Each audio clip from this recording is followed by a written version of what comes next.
వీడియోని చూసేటటువంటి మిత్రులందరికీ నమస్తే. ఎవరైతే మన యొక్క ఛానల్ను కొత్తగా వస్తున్నారో ఛానల్ను సబ్స్క్రైబ్ చేసుకోండి. వీడియో కనుక నచ్చితే లైక్ చేయండి, షేర్ చేయండి. మరి వీడియోలోకి వెళ్ళడానికి ముందుగానే దయచేసి మిత్రులందరూ గమనించాలి, నా యొక్క హెల్త్ ఇష్యూస్ వల్ల నా వాయిస్ అనేది ఇలా ఉంటుంది. సో కొంతమంది ఈ వాయిస్ మీద కూడా కామెంట్లు పెడతా ఉన్నారు. సో మీకు వాయిస్ కావాలన్నా ఇన్ఫర్మేషన్ కావాలనేది మీరే తెలుసుకోండి. మీకు నచ్చకపోతే వీడియోని ఇక్కడితోనే ఎండ్ చేసేయండి. కాదు, మాకు నిజమైనటువంటి జెన్యున్ ఇన్ఫర్మేషన్ కావాలి. కానిస్టేబుల్ అభ్యర్థులు, ఎస్ఐ అభ్యర్థులు అసలు మేమేం కోల్పోయాము, మా జీవితంలో ఇంతకు జరిగినటువంటి నష్టం ఏమి, ఎందుకు ఇప్పుడు మెగా పోలీస్ నోటిఫికేషన్ అనేది మనకు అవసరం, అసలు తెలంగాణ రాష్ట్రం విడిపోక ముందు నుంచి తెలంగాణ రాష్ట్రం సపరేట్ అయిన తర్వాత కూడా ఎన్ని పోలీస్ కానిస్టేబుళ్ళు, ఎన్ని ఎస్ఏ నోటిఫికేషన్లు ఇంతవరకు భర్తీ జరిగినాయి, మరి ప్రస్తుతం ఎన్ని ఖాళీలు ఉన్నాయి, మరి ఇప్పుడున్నటువంటి ప్రస్తుత కానిస్టేబుల్ యొక్క నోటిఫికేషన్ పరిస్థితి ఏంటి, ఇవన్నీ కూడా నిజమైనటువంటి ట్రూ ఇన్ఫర్మేషన్ నేను మీకు చెప్పడం అనేది జరుగుతుంది. ఛానల్లో ఎప్పుడు కూడా ఫేక్ ఇన్ఫర్మేషన్ అనేది చెప్పదు. ఓకేనా? దయచేసి ఈ వీడియోను పూర్తిగా చూడండి. ప్రభుత్వ నోటిఫికేషన్లు అంటే ఏపీ నిరుద్యోగస్తులు ఎక్కువ శాతం మంది వెయిట్ చేసేది డిఎస్సి మరియు పోలీస్ నోటిఫికేషన్ల కోసం. మీరు నమ్మినా నమ్మకపోయినా ఇది వాస్తవం. ఎందుకంటే డిఎస్సికి, పోలీస్ కానిస్టేబుల్ మరియు ఎస్ఐ నోటిఫికేషన్ల కోసం కొన్ని లక్షల మంది నిరీక్షిస్తారు. గ్రూప్ 2 కోసమో గ్రూప్ 1 కోసమో కాదు. డిఎస్సి వాళ్ళకైనా వయో పరిమితి 42 సంవత్సరాల వరకు ఉంటుంది. మరి పోలీస్ అభ్యర్థులకు వయో పరిమితి అనేది చాలా తక్కువ. ఇప్పుడు అసలు విషయం లేకపోదు.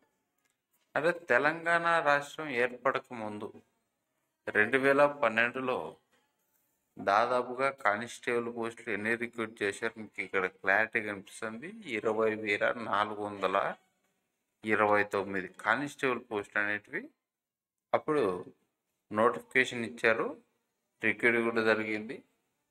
సివిల్ వచ్చేసరికి 8,413 పోస్టులు, ఏఆర్ వచ్చేసరికి 3,234 పోస్టులు, తర్వాత వచ్చేసరికి ఏఆర్ సిపిఎల్ అని చెప్పేసి 93 పోస్టులు, ఏపీఎస్పి 4,270 పోస్టులు, తర్వాత స్పెషల్ ప్రొటెక్షన్ ఫోర్స్ అని చెప్పేసి 645 పోస్టులు, ఫైర్ డిపార్ట్మెంట్లో 704.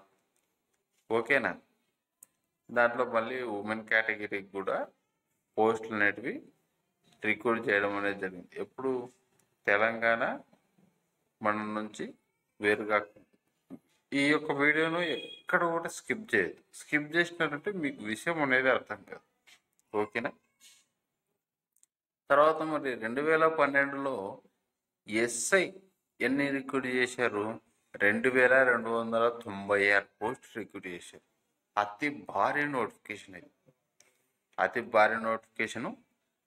దీనికి వచ్చేసరికి 5K ఉండింది. అప్పుడు ఫిలిమ్స్ అనేది లేదు, బట్ నెగిటివ్ మార్కింగ్ ఉంది. ఆప్షన్స్ కూడా అప్పుడు మల్టిపుల్ చాయిస్ క్వశ్చన్ అయినప్పటికీ 5 ఆప్షన్స్ ఉండేటివి. హాఫ్ మార్క్ వచ్చేసరికి దీనికి ఉండేది నెగిటివ్ మార్కింగ్. మాల కొండయ్య గారు అని చెప్పేసి అప్పుడు సారు ఈ యొక్క ఏదైతే రిక్రూట్మెంట్ బోర్డు చైర్మన్గా ఉన్నారు. సో తర్వాత తెలంగాణ రాష్ట్రం అనేది మన నుంచి వేరైపోయిన తర్వాత వచ్చినటువంటి నోటిఫికేషన్ ఎప్పుడు వచ్చిందో తెలుసా? 2016. చూడండి ఎన్ని సంవత్సరాల గ్యాప్ వచ్చింది ఇక్కడ. 4 సంవత్సరాలు. ఎన్ని సంవత్సరాలు? 4 సంవత్సరాల తర్వాత ప్రిలిమ్స్ అనేది ఫస్ట్ టైం ఇంప్లిమెంటేషన్ జరిగినటువంటి నోటిఫికేషన్. 5K తీసేసినారు ఈ నోటిఫికేషన్ నుంచి. ఎన్ని కానిస్టేబుల్ పోస్టులు? సివిల్ వచ్చేసరికి 3,216. తర్వాత వచ్చేసరికి ఏఆర్ 1,067. జైలు వార్డెను 240 వచ్చేసరికి మేల్ క్యాండిడేట్స్కి 25 పోస్టులు వచ్చేసరికి ఉమెన్ కేటగిరీ. ఇది ఎప్పుడు 2016 నోటిఫికేషన్ కానిస్టేబుల్ సంబంధించి. మరి ఎస్ఐ విషయానికి వస్తే ఇదే 2016లో సివిల్ వచ్చేసరికి 355, ఏఆర్ వచ్చేసరికి 113, నెక్స్ట్ వచ్చేసరికి ఎస్సీఆర్సిపిఎల్ వచ్చేసరికి 9, ఏబిఎస్పి 209 పోస్టులు, జైల్ వార్డెన్స్ వచ్చేసరికి 16 వచ్చేసరికి మెన్, 5 వచ్చేసరికి ఉమెన్కి. 4 సంవత్సరాల తర్వాత ఫస్ట్ టైం ప్రిలిమ్స్ ఇంప్లిమెంటేషన్ జరిగిన తర్వాత నెగిటివ్ మార్కింగ్ లేకుండా వచ్చినటువంటి నోటిఫికేషన్ 2016. కంప్లీటెడ్ నోటిఫికేషన్స్ మాత్రమే చెప్తున్నాయి, ఇన్కంప్లీట్ నోటిఫికేషన్స్ అనేది చెప్పట్లే. అన్ని కంప్లీట్ అయిన నోటిఫికేషన్. 2016 తర్వాత వచ్చినటువంటి నోటిఫికేషను 2018లో వచ్చింది. ఎన్ని సంవత్సరాల గ్యాప్ వచ్చింది ఇక్కడ? మళ్ళీ 2 సంవత్సరాల గ్యాప్ వచ్చింది. 2 సంవత్సరాల తర్వాత ఇచ్చినటువంటి ఎస్ఐ నోటిఫికేషన్ కనుక చూసుకుంటే 334 పోస్టులకు ఇచ్చినారు. 150 civil, 75 AR, 75 APSP, 10 jail warden, 4 వచ్చేసరికి మళ్ళీ ఉమెన్స్కి, తర్వాత ఒక 20 పోస్టులు వచ్చేసరికి ఫైర్ డిపార్ట్మెంట్కి ఇవ్వడం అనేది జరిగింది. మరి కానిస్టేబుల్ విషయం దగ్గరకు వచ్చేసరికి మొత్తం మీద ఒక 1600 సివిల్, 300 ఏపీఎస్పి, 300 వచ్చేసరికి ఏఆర్, ఒక 100 వచ్చేసరికి వార్డెను మెన్కి, 23 ఉమెన్కి, 400 చిల్లర వచ్చేసరికి ఫైర్ డిపార్ట్మెంట్లో. అంటే 2723 పోస్టులు 2018. ప్రస్తుత నోటిఫికేషన్ గురించి చెప్పడం నేను వేస్ట్, వినడం మీకు వేస్ట్. ఎందుకంటే ఇచ్చిందే 400 పోస్టులు ఎస్ఐ అనేది ఇచ్చినారు.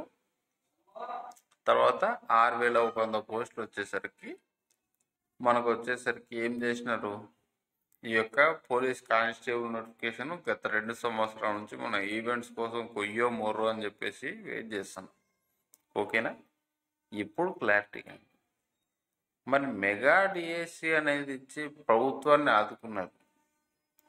ఏరి కోరి నిరుద్యోగులు తెచ్చుకున్నటువంటి ప్రభుత్వం.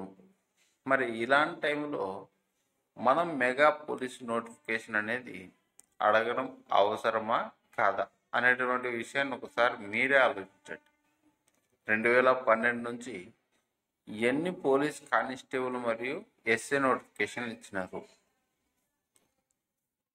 పోస్టులు పెరిగినాయా తగ్గినాయా? తెలంగాణతో కనుక పోల్చి చూస్తే సంవత్సరానికి ఒక్క నోటిఫికేషన్ కాదు, కనీసం 2 సంవత్సరాలకు ఒక నోటిఫికేషన్ కూడా ఇక్కడ ఇవ్వాలి. ఇచ్చినటువంటి నోటిఫికేషన్లు కూడా 5 సంవత్సరాలకు కలిపి ఒక్క నోటిఫికేషన్ కానిస్టేబుల్ ఇంతవరకు రిక్రూట్ కాలేదు. ఓకేనా? అంటే ఇక్కడ కొన్ని లక్షల మంది పోలీస్ అభ్యర్థులు ఏమైపోయినారు? వయో పరిమితిని కోల్పోయినారు. ప్రభుత్వం గనక ఇన్ టైంలో గనక నోటిఫికేషన్లు ఇచ్చింటే లక్షల మంది అభ్యర్థులు వచ్చేసరికి పోలీసులుగా స్థిరపడేవారు.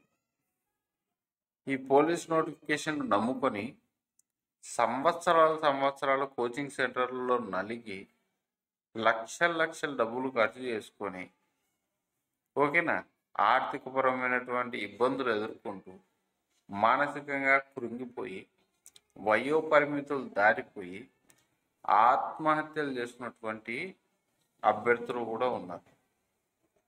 సో ఇప్పుడు ఏర్పడినటువంటి ప్రభుత్వం ఏదైతే ఉందో, మొన్న ఇచ్చినటువంటి డిఎస్సి 6100 పోస్టులకు సంబంధించి ఆ నోటిఫికేషన్ రద్దు చేసి మెగా డిఎస్సి ఇచ్చింది. మరి మనం కూడా అడుగుతాం, తప్పేముంది? మనం కూడా ఒక మెగా పోలీస్ నోటిఫికేషన్ అనేది ఇవ్వండి, మమ్మల్ని కూడా ఆదుకోండి. ఎందుకంటే తీవ్రమైనటువంటి కాలజాప్యం అనేది జరిగింది. 5 సంవత్సరాల్లో ఒక నోటిఫికేషన్, అది కూడా పూర్తి చేయలేదు. ఇక్కడ వయో పరిమితి చూస్తే కొండంత భారంగా పెరిగిపోయింది, ఆర్థిక ఇబ్బందులు అనేటివి ఉన్నాయి. ఇలాంటి టైంలో మనము ప్రభుత్వాన్ని ఇప్పుడు కనుక పోయి అడగకపోతే ఇంకెప్పుడు అడుగుతాము? ఇంకెప్పుడు మనం డిమాండ్ చేస్తాం? మనమందరం కష్టపడి మనం ఓటేసి గెలిపించుకున్నటువంటి ఈ ప్రభుత్వాన్ని ఇప్పుడు మనం గనక మన ఆశలను గనక మనం నెరవేర్చుకోలేకపోతే మళ్ళీ జాబ్ క్యాలెండర్ అనేటువంటి అంశం ముందుకు వస్తుంది. జాబ్ క్యాలెండర్ ఎప్పుడు వస్తుందని జనవరిలో వస్తుంది. అంటే ఇప్పుడు ఆల్రెడీ మనం ఎక్కడ ఉన్నాము, జూన్లో ఉన్నాము. అంటే మళ్ళీ 6 నెలలు వేస్ట్ అవుతుంది. ఈ 6 నెలల్లో ఎన్ని లక్షల మంది వయో పరిమితి కోల్పోతారు? 42 సంవత్సరాల వరకు ఏమైనా మనకు వెసులుబాటు ఇచ్చేటువంటి అవకాశం అనేది ఉందా? ఒకసారి మీరే ఆలోచించండి. లేదు కదా. మహా అయితే ఇప్పుడు ఇచ్చినటువంటి నోటిఫికేషన్కి ఏదైతే ఉందో మహా అంటే ఒక సంవత్సరమో 2 సంవత్సరాలు పెంచడం అనేది జరుగుతుంది. ఓకేనా? మీకు ఇప్పుడు క్లారిటీ అర్థమైందా ఇప్పటికైనా? ఇప్పుడు గనక police notification, mega police notification గనక మనం గనక సాకారం చేసుకోలేకపోతే మళ్ళీ జాబ్ క్యాలెండర్ అనేటువంటి అంశం బయటకు వస్తుంది. జాబ్ క్యాలెండర్ ఇవ్వాలా, నేను కాదనట్లు, కానీ జాబ్ క్యాలెండర్ కంటే ముందే ఒక పోలీస్ నోటిఫికేషన్, ఎస్ఐ నోటిఫికేషన్ అనేది ఇవ్వాలి. కనీసం 1000 పోస్టులతో వయో పరిమితికి పెంచి ఒక ఎస్ఐ నోటిఫికేషన్ ఇవ్వాలి.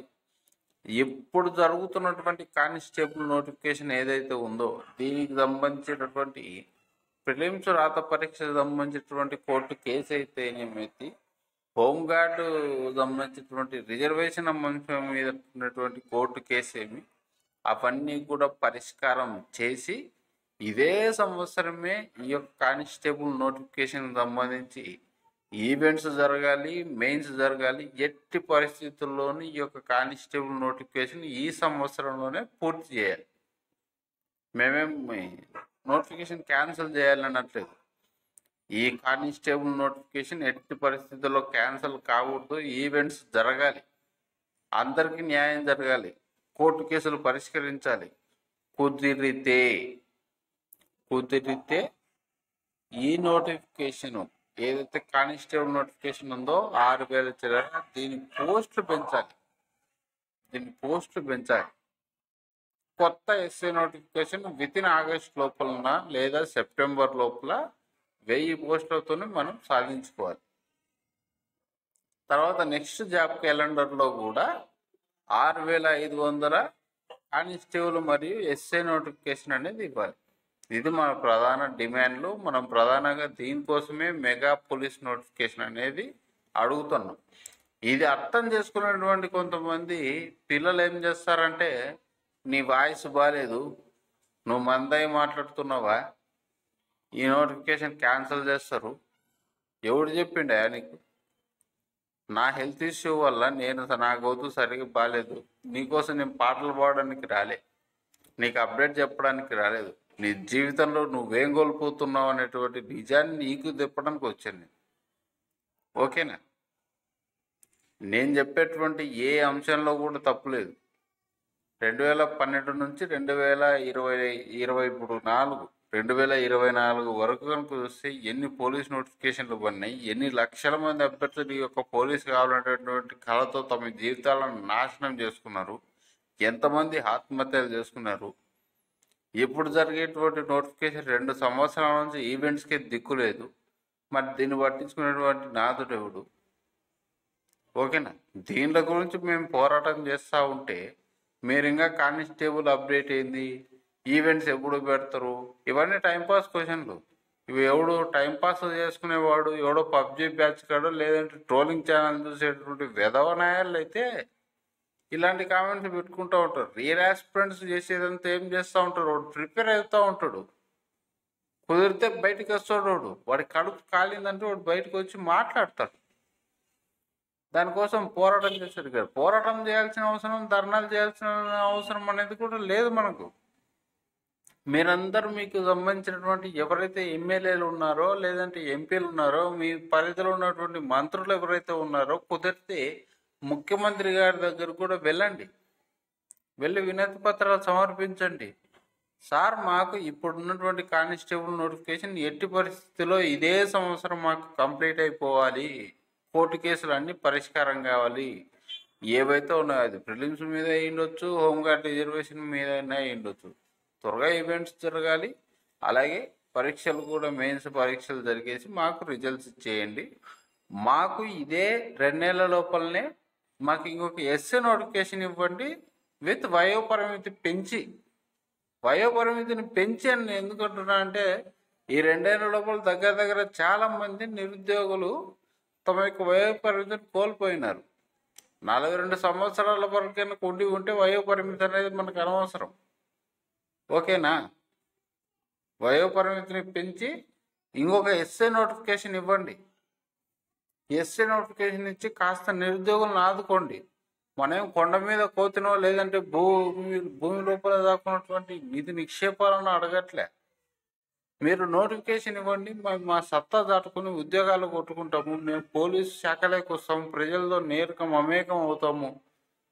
మేము యూనిఫామ్ వేయాలనేటువంటి మా కళ్ళ ఉంది సార్, దాన్ని మీరు చెదిమేయొద్దు. మేము ఎంతో కష్టపడి అతి తీవ్రమైనటువంటి ఇబ్బందులు పడి ఈ యొక్క గవర్నమెంట్ మేము ఫామ్ చేసుకున్నాం. మా కళల గవర్నమెంట్, మా కళల ప్రభుత్వం ఇది. ఈ ప్రభుత్వం కనుక వస్తే మా నిరుద్యోగుల ఆశలు ఫలిస్తాయనేటువంటి వాదనతో మేము ఎంతో అతి తీవ్రమైనటువంటి ప్రయాసాలు చేకూర్చి మేము ఈ ప్రభుత్వాన్ని తెచ్చుకుంటాం. దయచేసి మా యొక్క ఈ చిన్న విన్నపాన్ని ఆలకించండి అని చెప్పేసి వినతి పత్రాలు కనుక సమర్పించి మీరు కనుక బయటికి వస్తే ఇది 100% పాజిబుల్. చాలామంది యూట్యూబ్ ఛానల్ వాళ్ళలో లేదంటే ఏమంటారు, మీరైనా కానీ వ్యూస్ కోసం వీడియో చేస్తూ ఉన్నానండి. వ్యూస్ కోసం ఎప్పుడు కూడా వీడియో చేయట్లేదు నేను. మిగిలిన ఛానల్ ఎవరైనా చేసిండొచ్చో ఏమో, కానీ అది నాకు సంబంధం లేని విషయము. ఇప్పటికైనా అభ్యర్థులు గుర్తుపెట్టుకోండి, ఇదే సంవత్సరం 1000 పోస్టులతో కొత్త ఎస్ఐ నోటిఫికేషన్ వయో పరిమితిని పెంచి రావాలి విత్ సెప్టెంబర్ లోపల. రెండవ అంశము, ఏదైతే కానిస్టేబుల్ నోటిఫికేషన్ ఉందో దీన్ని క్యాన్సల్ 100% జరగకూడదు. పోస్టులు పెంచాలి, ఈవెంట్లు జరపాలి, కోర్టు కేసులు అన్నీ కూడా పరిష్కారం కావాలి ఈ సంవత్సరంలోనే. 3, వచ్చే సంవత్సరం జాబ్ క్యాలెండర్లో కనీసం 6500 పోస్టులన్నా మాకు పోలీస్ కానిస్టేబుల్ నోటిఫికేషన్ అనేది, అలాగే ఎస్ఏ నోటిఫికేషన్ అనేది ఇవ్వాలి అని చెప్పేసి మనం కనుక వాళ్ళకి కనుక వినతి పత్రం కనుక ఇవ్వకపోతే మనం తీవ్రంగా నష్టపోతాం. ఇది వాస్తవం. ఇంత చెప్పినప్పటికి కూడా ఇంకా అన్న నీ గొంతు బాగాలేదు, నువ్వు 90 వేసినావంటే నేను అనరాని బూతు మాటలు అన్నీ తిడతా. ఏమి నీకు ఒకవేళ పద్ధతి తెలియదు, నేను చెప్పేది వాస్తవం కాదు, నీకు ఎట్లాంటి వీడియోలు దొరుకుద్ది కాదు, పోయి నీకు ఏదన్నా ఇష్టమనే బొమ్చిక్ బొమ్మ వీడియోలు చూసుకుంటావో, ట్రోలింగ్ చూసుకుంటావో, నీ ఇష్టం వచ్చిన నీ ఏడుపు నువ్వు తగలడు. నాకే బాధ. నేను చేసే వీడియోస్ కొన్ని వేలు లక్షల మంది కోసం. మీరు కొట్టేటువంటి ఒక్క లైక్ వల్ల, మీరు చేసేటువంటి ఒక్క షేర్ వల్ల ఈ వీడియో ఎక్కడికి వెళ్ళిపోతుంది. కొన్ని లక్షల మందికి నా వాయిస్ అనేది వినపడుతుంది. కొన్ని లక్షల మంది వాయిస్ యొక్క నా గొంతులో వినిపిస్తుంది. నా గొంతు క్లారిటీ ఉండకపోయి ఉండొచ్చు, కానీ నా విజన్ నాకు ఎప్పుడు క్లారిటీగా ఉంటుంది. నేను మాట్లాడేది నీ ఒక్కడి కోసం కాదు, లక్షల మందిని బేస్ చేసుకుని మాట్లాడుతున్నాను. ఇది నేను చెప్పేటువంటి మాట వాస్తవమో కాదో మీరే ఒకసారి గుర్తించండి, ఒకసారి ఆలోచించండి. నిజంగా సార్ చెప్తున్నది కరెక్టా కాదని చెప్పేసి. ఓకేనా? వీడియో చాలా లెంత్గా వచ్చింది. ఇంతవరకు కరెక్ట్గా ఈ వీడియో లాస్ట్ వరకు కనుక చూసినామంటే నీకు డెఫినెట్గా దీని మీద పూర్తి అవగాహన వచ్చింటుందని నేను భావిస్తున్నాను. దయచేసి ఈ యొక్క వీడియోను మీకు తెలిసినటువంటి వాట్సాప్ మరియు టెలిగ్రామ్ గ్రూపుల్లో షేర్ చేయండి, లైక్ చేయండి, సపోర్ట్ చేయండి. దీనివల్ల రీచ్ పెరుగుతుంది. ఈ వీడియో లక్షల మందికి వెళ్ళిపోతారు. ఎవరైనా వీటి గురించి రేపొద్దున మంత్రులు గెలవాలని ప్రయత్నించే వారికి కొంతమందినైనా వాళ్ళకి కలుపుతుంది, సమూహం ఏర్పడుతుంది. సమూహం ఏర్పడినారంటే మీ గొంతు బయటికి వెళ్ళిపోతుంది. మీ గొంతు బయటికి వెళ్ళిందంటే మీకు అవకాశం వస్తుంది, మీకు నోటిఫికేషన్ వస్తుంది, మీరు ఉద్యోగులుగా స్థిరపడతారు. మీరు ఉద్యోగులుగా స్థిరపడాలని ఎప్పుడు ఆశించేటువంటి మీ సార్. వీడియో లైక్ చేయండి, షేర్ చేయండి, ఛానల్ను సబ్స్క్రైబ్ చేసుకోండి. Thank you.